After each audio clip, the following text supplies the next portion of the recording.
Sonai MCD college সংলগ্ন তুলাগ্রাম দ্বিতীয় খণ্ড এলাকা থেকে দিন দুপুরে বাইক চুরি। সিসি ক্যামেরায় বন্দী হলো বাইক চুরির দৃশ্য।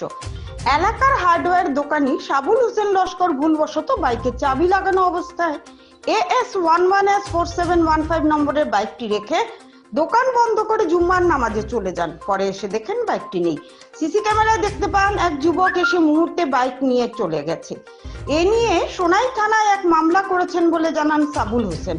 বাইকটি উদ্ধার করতে পুলিশ প্রশাসনের দৃষ্টি আকর্ষণ করেন তিনি।